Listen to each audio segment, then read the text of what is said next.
जय माता दी। राधे राधे। आइए सुनते हैं आज शुक्रवार के दिन माँ अन्नपूर्णा की कथा।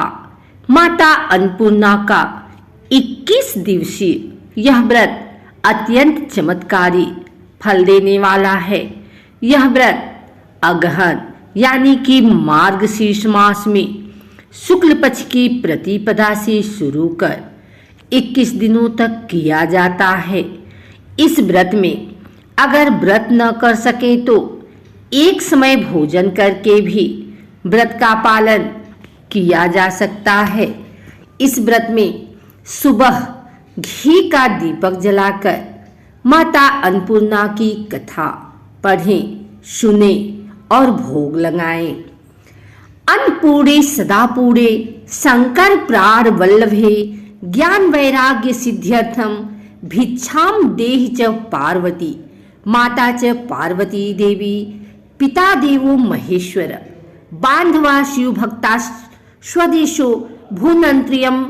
एक समय की बात है, काशी निवासी धनंजय की पत्नी का नाम सुलक्षणा था। उसे अन्य सब सुख प्राप्त थे, लेकिन केवल निर्धनता ही उसके दुख का कारण थी। यह दुख उसे हर समय सताता था। एक दिन सुलक्षणा पति से बोली, स्वामी आप कुछ अधम करो तो काम चले। इस प्रकार कब तक काम चलेगा? सुलक्षणा की बात धनंजय के मन में बैठी और वह उसी दिन विश्वनाथ शंकर जी को प्रसन्न करने के लिए बैठ गया और कहने लगा, हे देवाधिदेव विश्वेश्वर, मुझे पूजा पाठ कुछ आता नहीं है, केवल तुम्हारे भरोसे बैठा हूँ।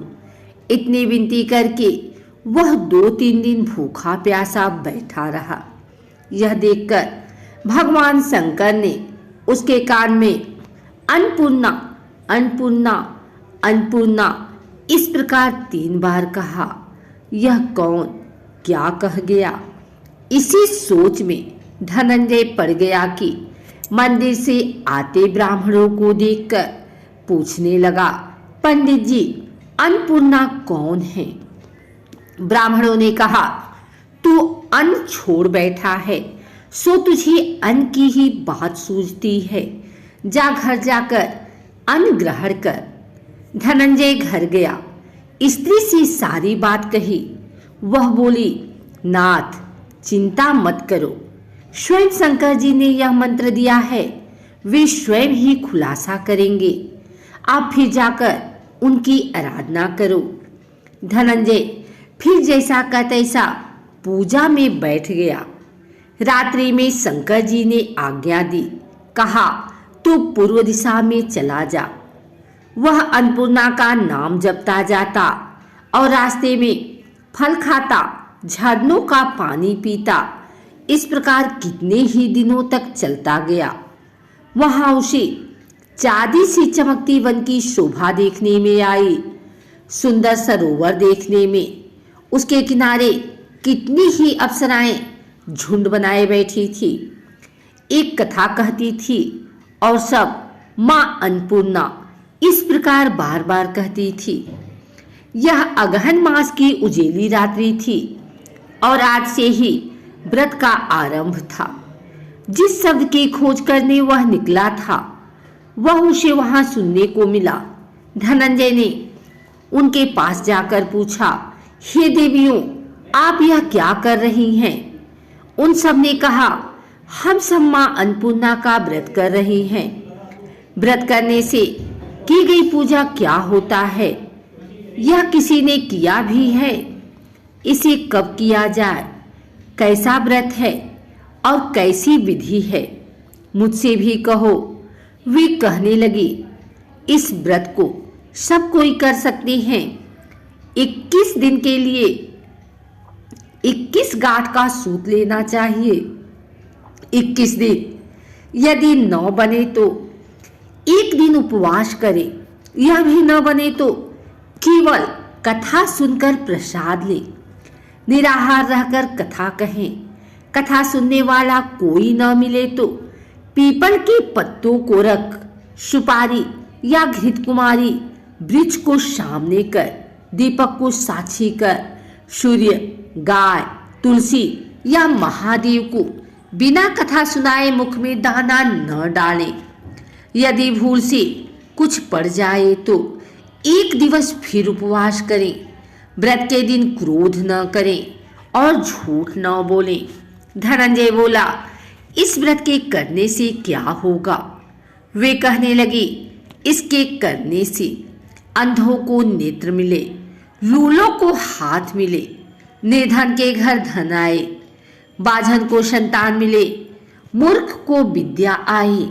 जो जिस कामना से व्रत करे माँ उसकी इच्छा पूरी करे। वह कहने लगा, बहनों, मेरी भी धन नहीं है, विद्या नहीं है, कुछ भी तो नहीं है। मैं तो दुखिया ब्राह्मण हूँ, मुझे इस व्रत का सूत दोगी?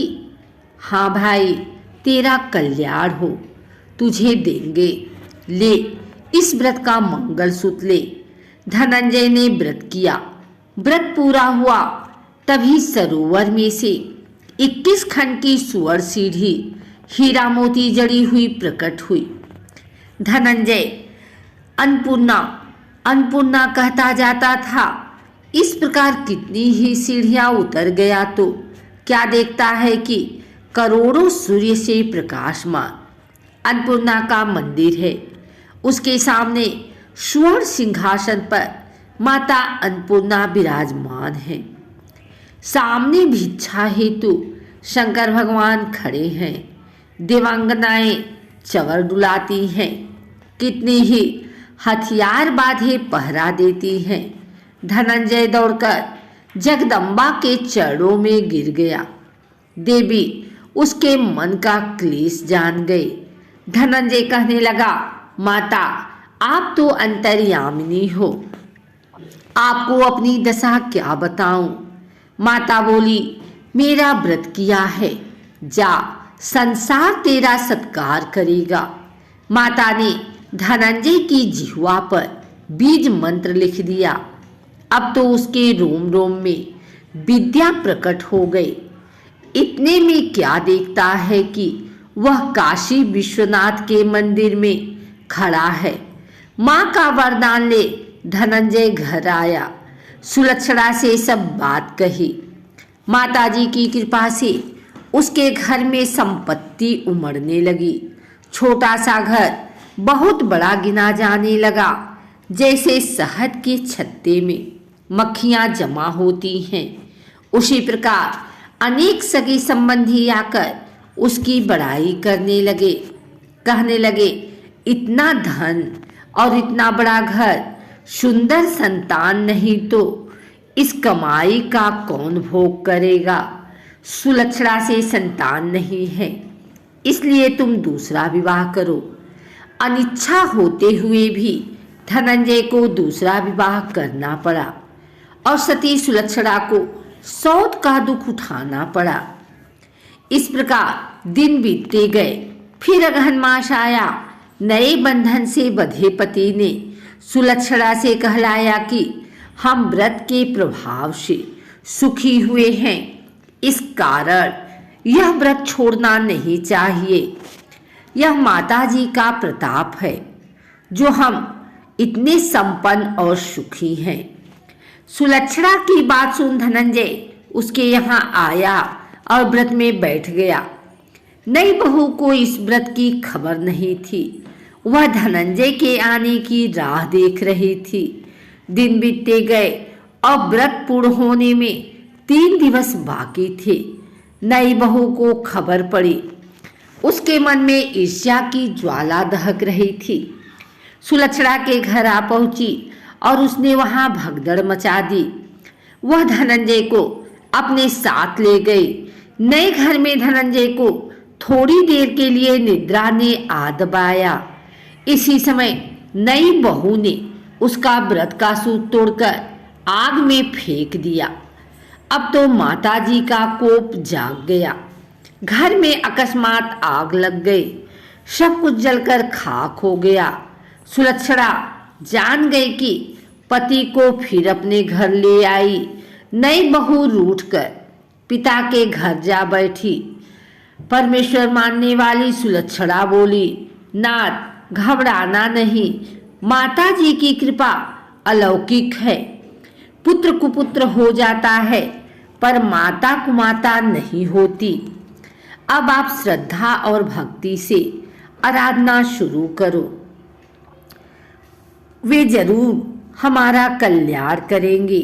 धनंजय फिर माता के पीछे पड़ गया। फिर वही सरोवर सीढ़ी प्रकट हुई, उसमें माँ अन्नपूर्णा कहकर वह उतर गया। वहां माता जी के चरणों में रुदन करने लगा। माता प्रसन्न हो बोली, यह मेरी स्वर्ण की मूर्ति ले, उसकी पूजा करना, तू फिर सुखी हो जाएगा। जा, तुझे मेरा आशीर्वाद है। तेरी स्त्री सुलक्षणा ने श्रद्धा से मेरा व्रत किया है, उसे मैंने पुत्र दिया है। धनंजय ने आंखें खोली तो खुद को काशी विश्वनाथ के मंदिर में खड़ा पाया। वहां से फिर उसी प्रकार घर आया। इधर सुलक्षणा के दिन चढ़े और महीने पूरे होते ही पुत्र का जन्म हुआ। गांव में आश्चर्य की लहर दौड़ गई। मानता आने लगा। इस प्रकार उसी गांव के निसंतान सेठ के पुत्र होने पर उसने माता अन्नपूर्णा का मंदिर बनवा दिया। उसमें माताजी धूमधाम से पधारी, यज्ञ किया और धनंजय को मंदिर के आचार्य का पद दे दिया। जीविका के लिए मंदिर की दक्षिणा और रहने के लिए बड़ा सुंदर सा भवन दिया। धनंजय स्त्री पुत्र सहित वहां रहने लगा। माता जी के चढ़ावे में भरपूर आमदनी होने लगी। उधर नई बहू के पिता के घर डाका पड़ा, सब लुट गया। वे भीख मांगकर पेट भरने लगे।